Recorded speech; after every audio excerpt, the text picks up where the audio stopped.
Yo, Shelton. Yo, Cade. I am getting so pumped up. You know why? Why?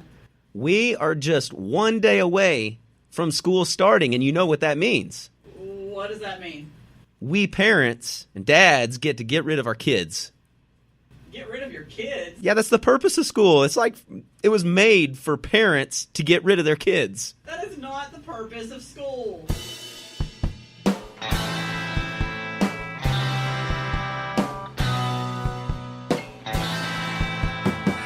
Welcome to Across the Hall, a podcast sharing ELA strategies from one door away with your hosts, Cade Summers and Michelle Shelton. This is episode 14, Redefining Relevance. Hey, I'm Cade. And I'm Michelle. And it's the beginning of school year, and teachers have to remember all those old things that they used to know 2 months earlier, like students' names. That's the toughest thing, I think, for a teacher in the start of a new year. You think, Shelton?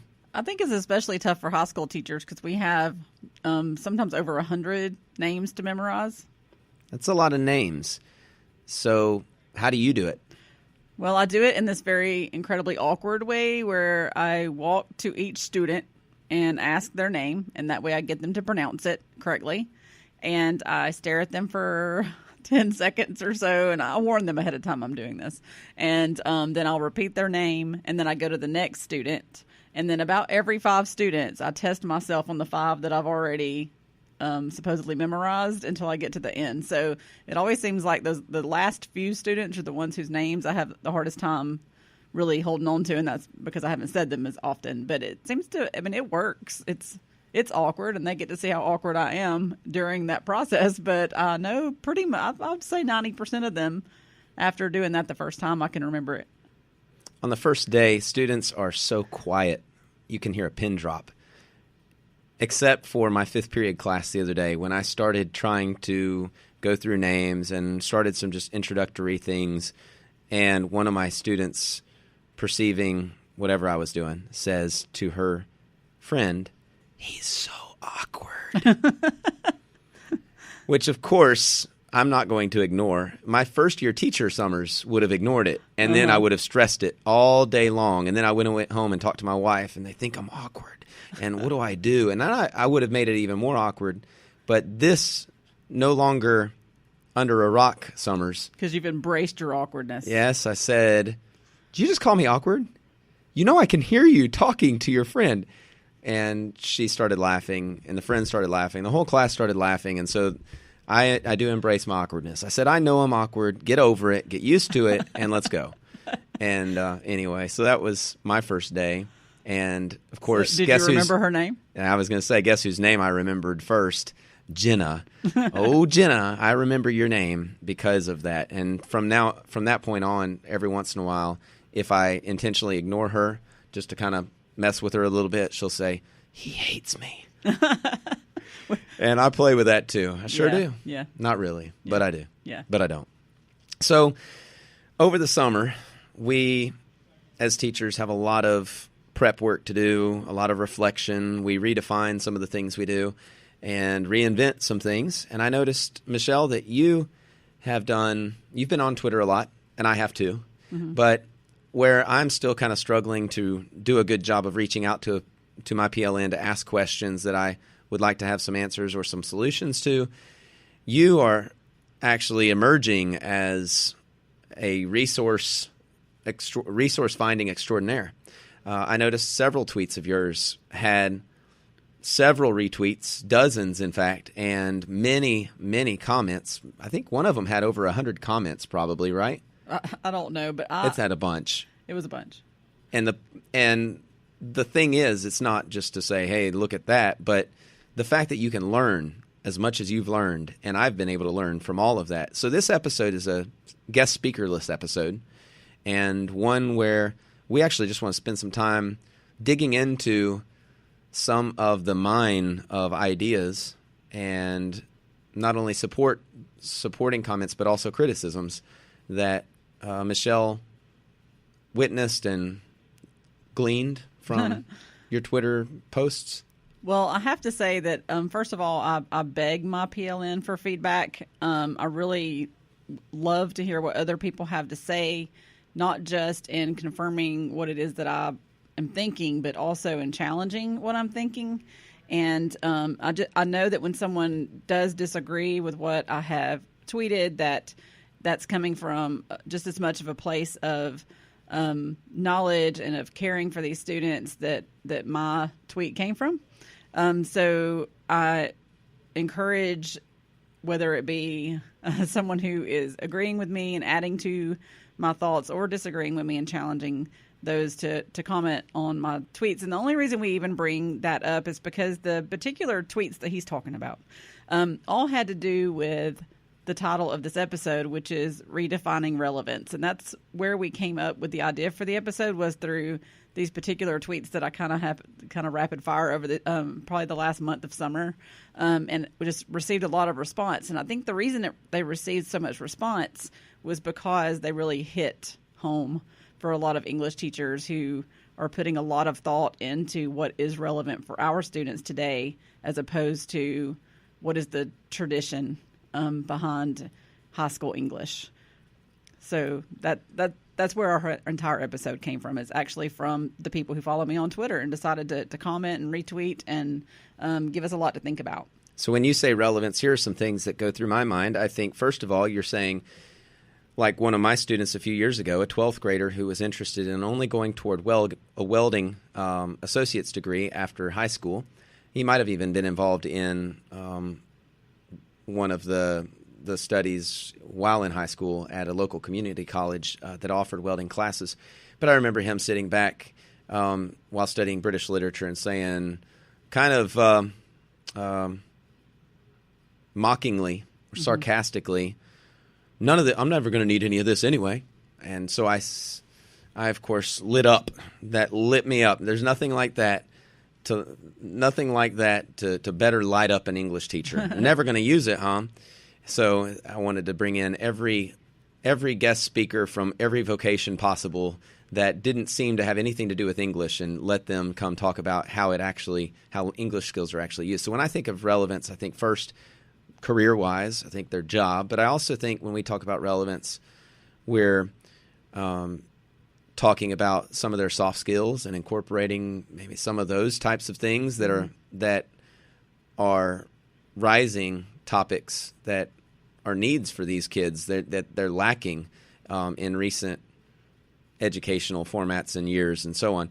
And then I think of a third thing, which is really standards. What's relevant standard-wise? Because so many people get stuck in testing on known facts or memorized topics or information, and not really getting to the nitty-gritty standards that they're supposed to be teaching and assessing. So is that really what you're talking about when we're talking about relevance, like career, soft skills, standards? Right, and just the society that we're preparing them for is so much different than it was when a lot of us were in school.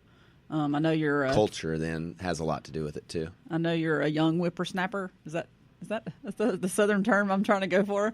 I used the word whippersnapper today in class. Did you really? That must be what just a pretty happened? Popular word. Whippersnapper. Okay. I don't even know that I've ever said that in my life. But anyway, well, you just did. I know you're a good bit younger than I am. But even when you were in college, the society, because society right now is different than it's going to be whenever they are older. And we had a speaker at our institute that talked about how much different it's going to be because of technology and how much change is happening. I graduated in 2013 with my undergrad, and in that same year... Y'all can't see it, but my eyes just rolled back in my head. In that same year, one of my professors, actually multiple professors, taught why teachers need to stay away from social media with students. And I understand that. Don't get me wrong. I do understand grounds that can't be crossed in terms of social media. But in the last 5 years, I have seen numerous teachers develop Facebook pages for their classes, in addition to using Twitter for primarily professional purposes, but inviting students to participate in class Twitter accounts and all of that. So I think social media has vastly changed, and teachers embracing it in the classroom and not being so afraid of possible ethical violations. And I understand there are times that you can cross lines ethically, but we see that the use of social media, it brings education to a whole different realm Right. of interaction, and the more that you can reach students in whatever ways that they find relevant are ways to actually meet them, because we don't want to ignore them. We don't want to leave them to the wayside. Right. So start out with one of the things that I tweeted out was to ask, and I was super curious what answers I would get. I had a few ideas of what might happen, but I asked just the question, what is the purpose of high school English? And I was thinking about myself sitting in AP English when I was in the 12th grade and thinking about my AP English teacher, Miss McDonald, and what she might have said the purpose of English was and what I thought the purpose of English was at the time. And I think a lot of it at that time was about the classic literature. I really thought that it was about exposing me to classic literature and helping me to learn to write about classic literature.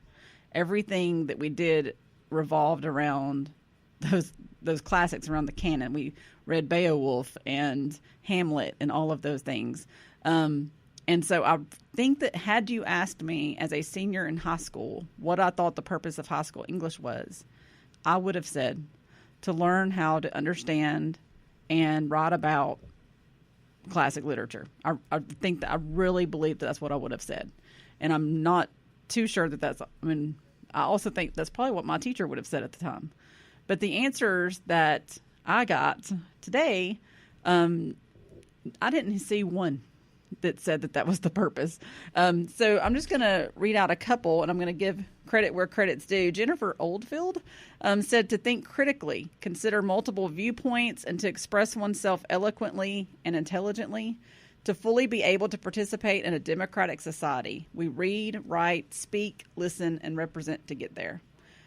A similar one was Melissa Ann Perot, who said she also said about thinking critically, but in terms of content, and you had mentioned the classics, she says high school English is a place where students learn how to imbibe content, which is I love the word imbibe. I know. What a great way to put that. So there's your content, but what are you going to do with that? So the content may be more versatile, flexible in today's English class versus some of the ones that we had when we were younger. But she continues and says how to think critically, how to express those thoughts with meaning, fluidity and clarity, and finally how to feel and express empathy for the world around them. And with 29 likes, I thought that she must resonate. What she said resonates with others as well. Right. I love the word imbibe. That's awesome. It's a good word. Matthew Bodie said to create a sense of the width, depth, and breadth of how writing and lit are responses to human condition. We teach reading and writing not as job skills, but as skills for humaning, which I love. I love the way he worded that. We teach them so as students grow, they can develop their thinking as reading and writing become more complex. And what I saw a lot as a theme is this whole idea of understanding the human condition, understanding society, understanding the world around us, which is not what I felt as an AP English student back in the day. Okay, 1993. But anyway, so I don't feel at all, I don't even remember talking about that, to be honest with you. And so I feel like we've really changed that concept of reaching out. And I think the internet probably is a huge part of that, because I was in high school in 1993 before there was the internet, so, or at least before it was widespread. So I know the internet has really connected us and made the world much smaller. And so we were able to know a lot more about other places and other cultures. And so it's just really changed the way that we think and the way that we teach. Even when we're teaching a classic, we try to make those connections to the world around the students and society outside of just where they are. Yeah, we have a unique area of content, because the nature of our classes now, I say now versus maybe years ago, where there had been more emphasis within standards on specific subjects or specific content or sources of text and things like that. Now the only thing in Common Core-based curriculums is Shakespeare. Otherwise, anything else is a lot more preferential or whatever. And so anyway, I'm just thinking about how all of the different skills that English teachers teach are spiraled throughout the year. It's not like a math curriculum where you have to have this formula before you're able to solve this, and then you have to have this before you're able to go to the next step. And it's very chronological. Ours is spiraled, and the way that you describe the use of English skills outside of our classroom is equally spiraled. You use it everywhere you go. One person said, Kylene Walker said, the purpose of English is to learn how to read. I like a focus on expression, but what her point is tremendous. She says, read for content, read for meaning, read for purpose, read for pleasure, and then also read when there are no words. That is my favorite line. That was really good. And if we could get students and human beings to go everywhere and be analytical readers of the rhetoric of the world around us, then we have done our job. Right. I think Kylene's actually may have been my favorite definition just because of that last line, read when there are no words. And another, I've heard before people say, don't even just look at the voice that's being represented. Think about the voices that are being silenced. What voices are you not hearing? And again, this is something that I just think has come into the English classroom that I didn't experience as a student.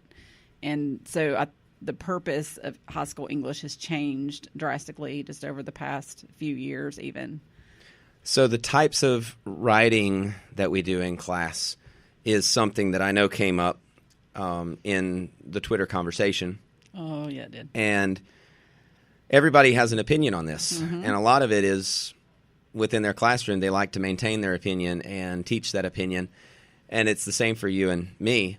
But what kinds of things did you notice when you had suggested not to say these are what you need to teach in terms of styles of writing? You didn't say you have to be hard and fast to these, right? Right. You suggested some ideas, but when you suggested some of those newer ideas, slightly different and less common or less traditional ideas, when you suggested those, you had a little bit of pushback. I did.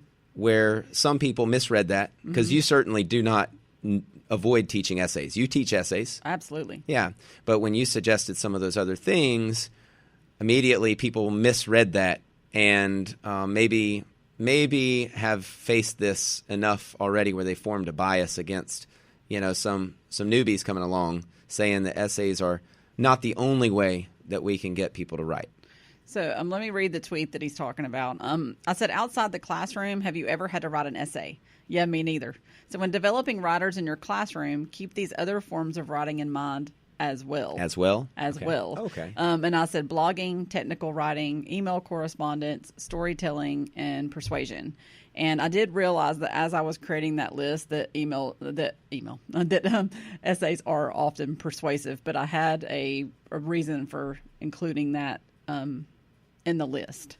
So a lot of people didn't see my as well and thought that I meant scrap the essay, death to the essay, and absolutely not. And I do understand that the definition of essay can be expanded to include many different things other than what we teach in class.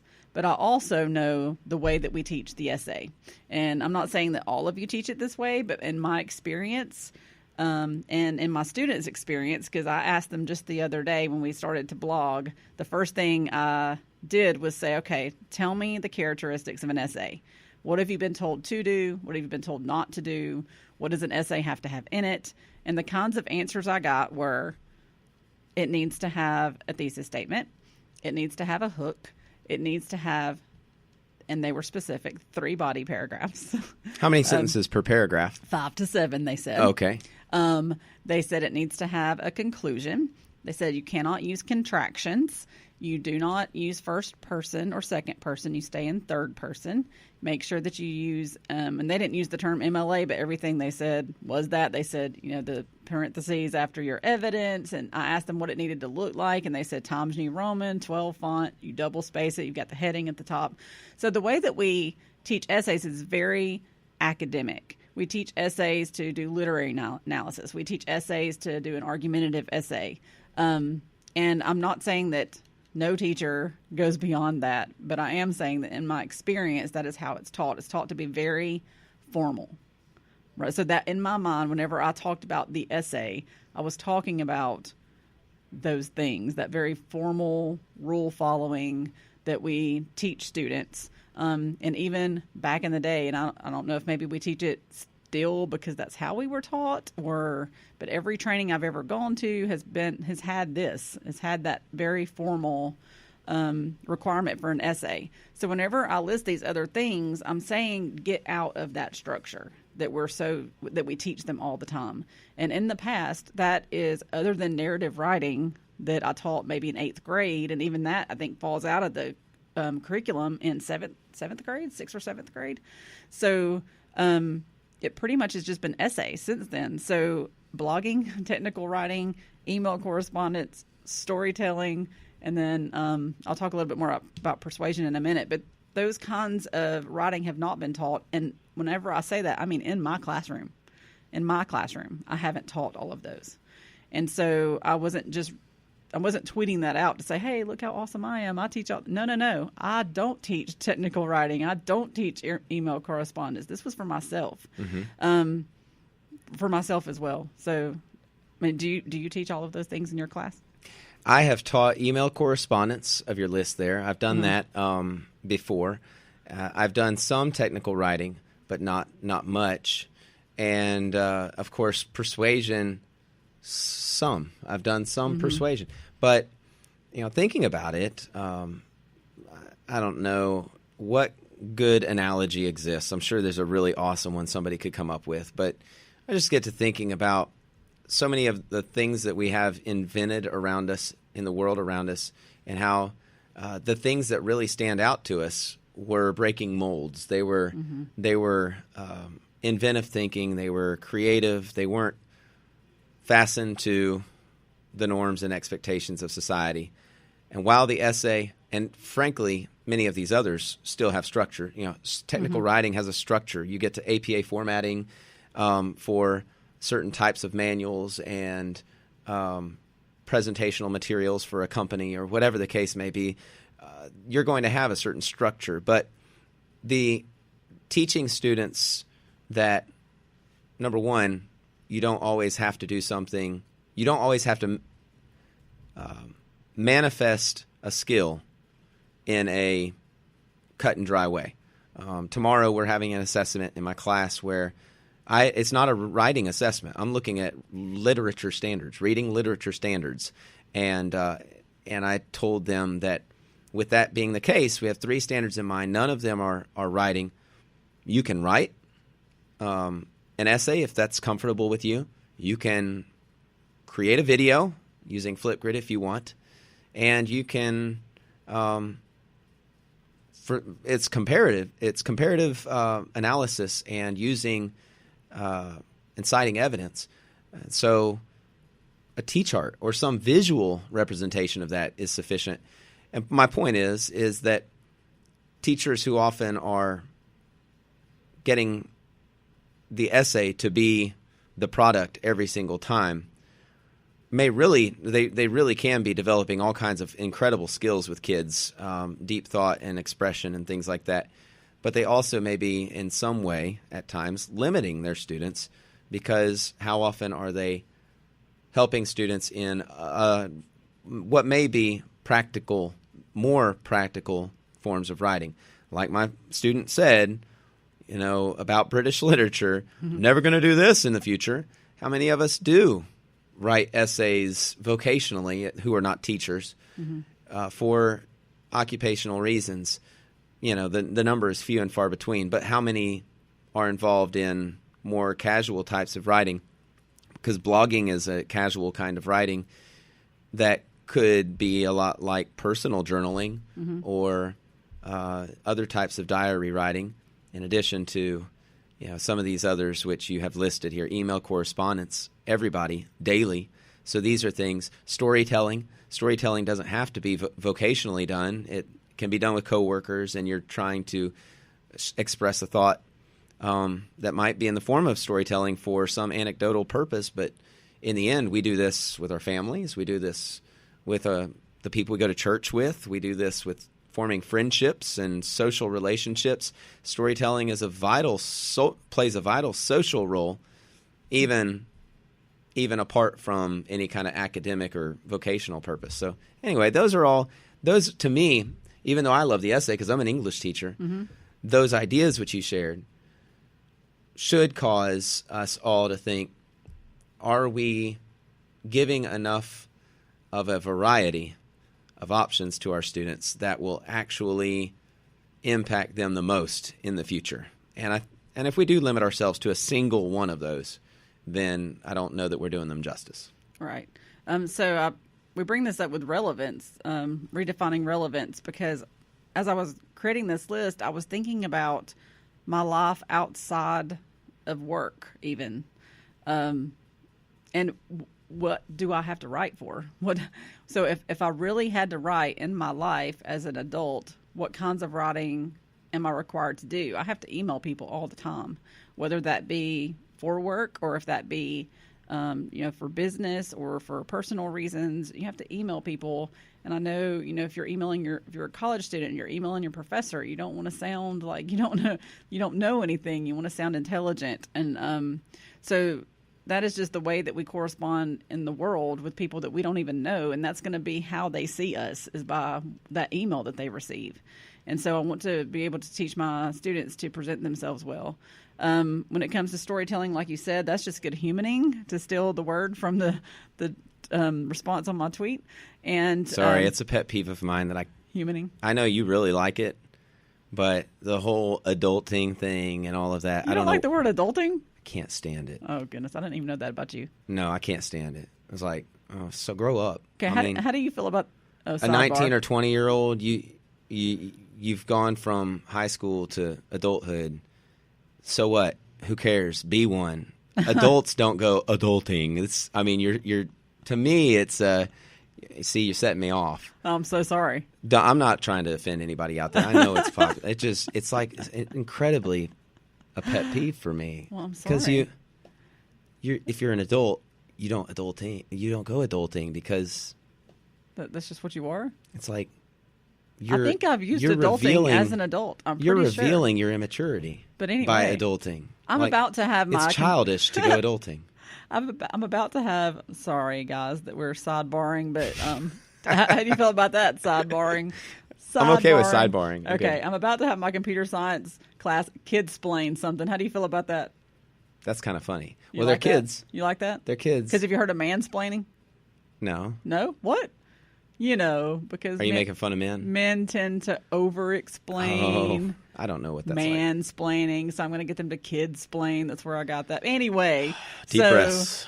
Blogging is something that I've really incorporated into my class, and this is what I feel like I've done well. I do not feel like I've done the others well. So this is my list of kind of goals for teaching writing in my classroom this year, wanting to do that technical writing. The science department has requested we do that because apparently their lab reports are a little too flowery, and so we've got to bring them down a notch. I think teaching computer science is going to help me with that. So if I come up with any good techniques, I'll share. Which, by the way, relevance, connecting relevance yeah. is this episode deals with, even that idea of making sure we're relevant to other content areas. Mm-hmm. And then the reason I include persuasion is because, in our society, it is very important for you to know how to persuade someone or to have and maybe I should have used the word argument, civil argument with someone.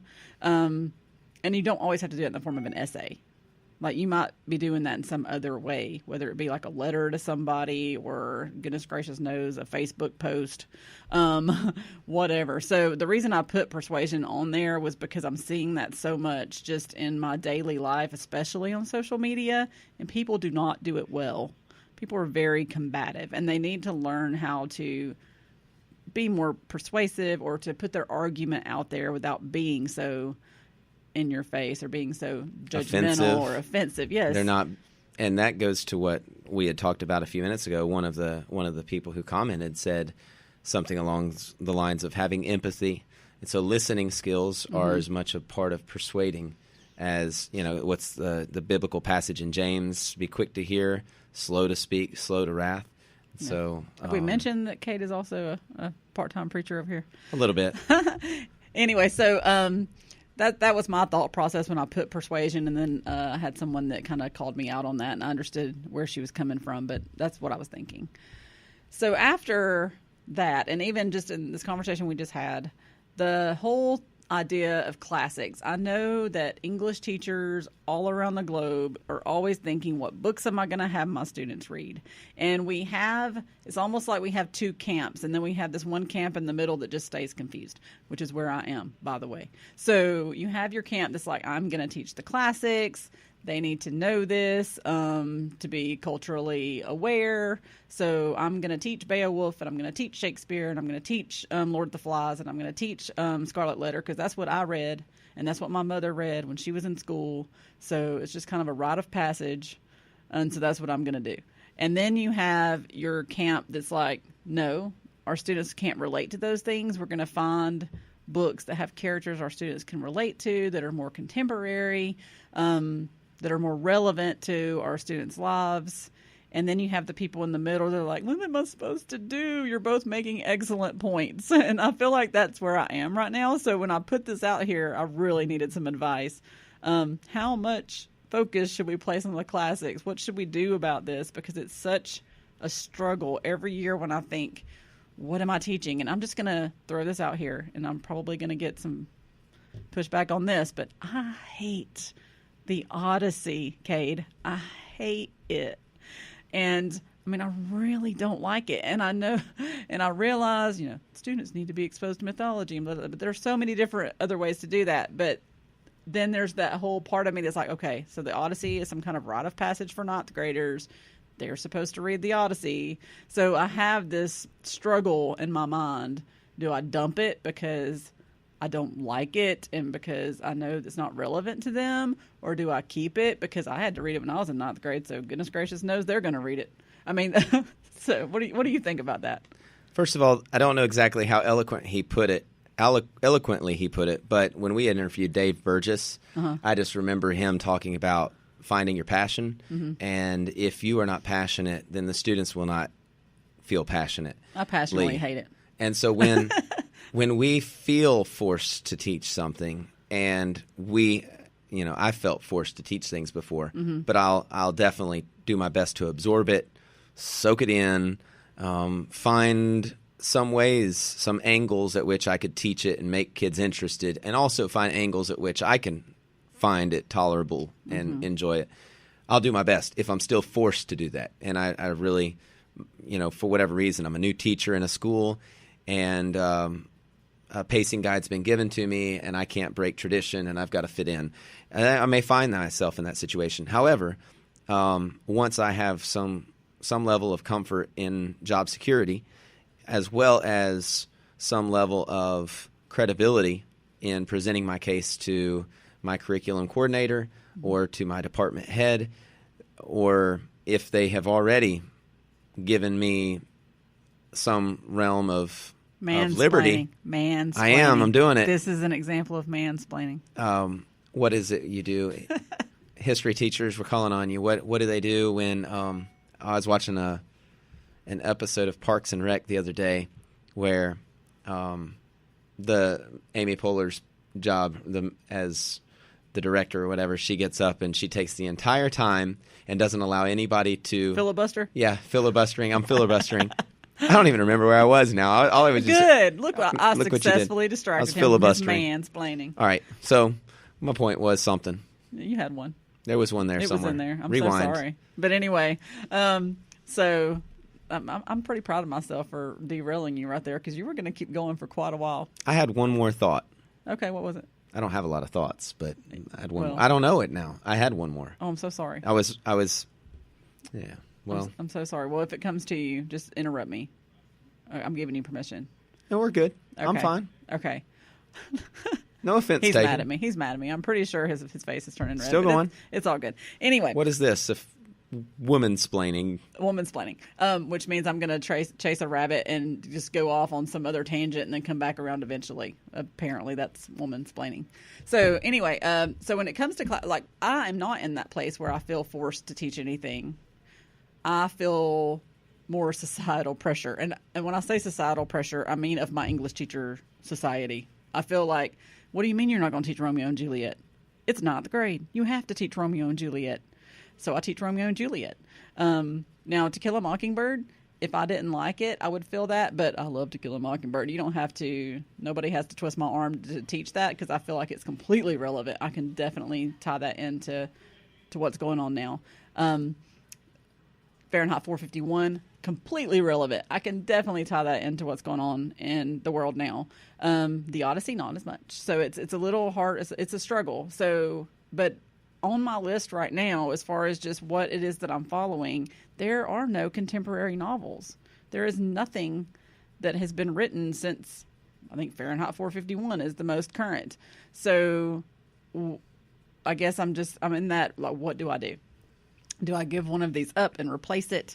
I don't know. So, and I know that there will be people that say, oh, you got to teach the Odyssey. And then there are going to be people say, why are you teaching the Odyssey? These kids don't care about the Odyssey. You need to be getting them to teach, to read books that they care about. So, and I know what your two camps are going to say. And here I am in the middle of them trying to figure out a way to make both of those things work.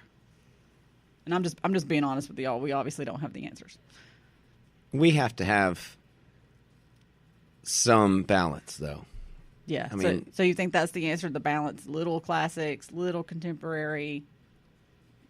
I mean, we live in a world where the past is relevant, but so also is the present. So if we also live in a world where not all texts we should be obligated to read have 150 pages or more. There are plenty of smaller texts, shorter texts,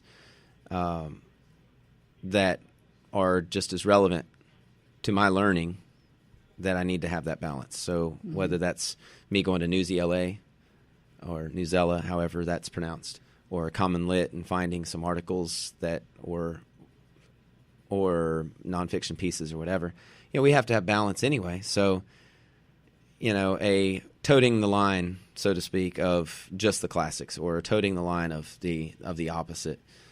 I think either one is ignoring some of the validity that's in balance. In the same way we were saying balance with types of writing, we need balance of types of reading. So if you're listening to us right now and you are screaming at your radio or your phone or whatever you're listening to this on, We can't hear you.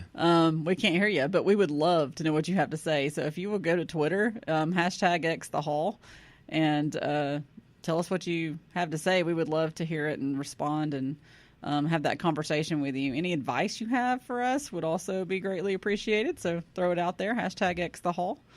So let's lighten it up for Okay. our final little bit, because it's time to just talk about some of your classroom decor. When it comes to bulletin boards in your classroom, I know I have one. Anybody else still have any blank bulletin boards? Dan Ryder, you're out there somewhere. I know how empty you make your classroom at the beginning, and you're like, okay, what do you want this room to look like? Dan Ryder, you're listening. I know that out there are teachers who leave it kind of blank. I'm not as willing to do that, but I did leave one bulletin board blank. I've got one board for what I call s'more books.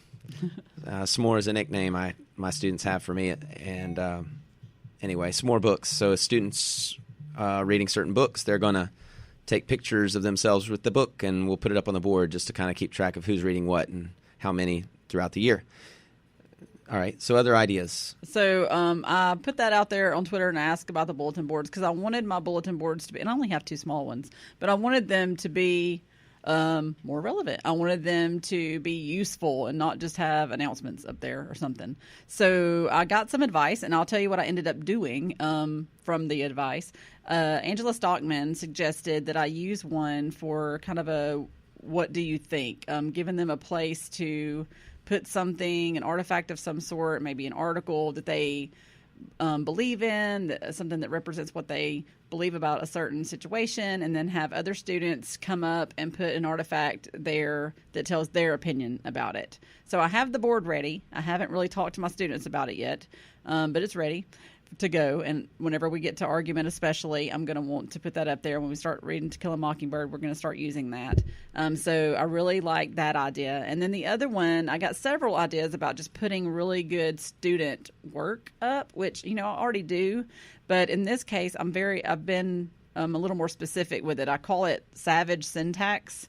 And because I'm teaching both computer science and English, this gives me a chance to put some really awesome coding syntax up there, and then also some really nice student sentences that they write to give them other students models to go by. So those are the two things that I ended up using in my room. I also, like Cade, am still holding on to a little bit of that control and not wanting to let the kids completely do my room. But anyway, that's what I went with. And if you find that post on Twitter, there are a lot of ideas of how you can use your bulletin boards in a way that is much more useful and interactive, and not just a place to, put a quote.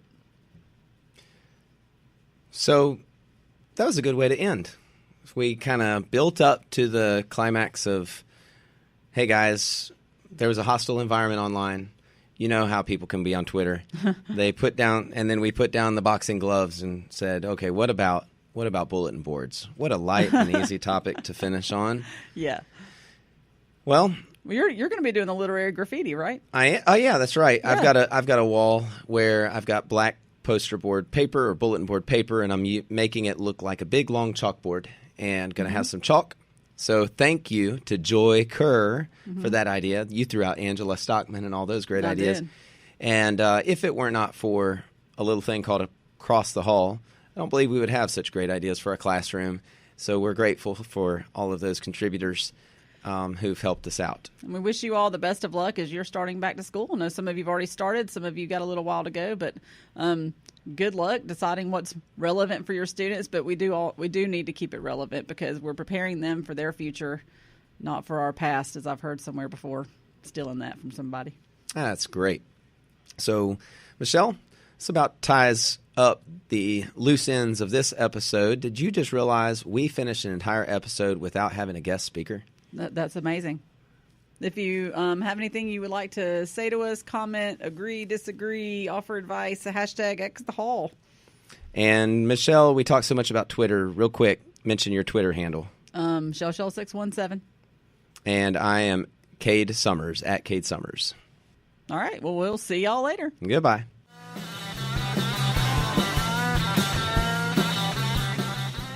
Thanks so much for listening to episode 14, Redefining Relevance. Don't forget to stop by acrossthehallpodcast.com for the show notes and join the Across the Hall conversation at #XTheHall. See you next time.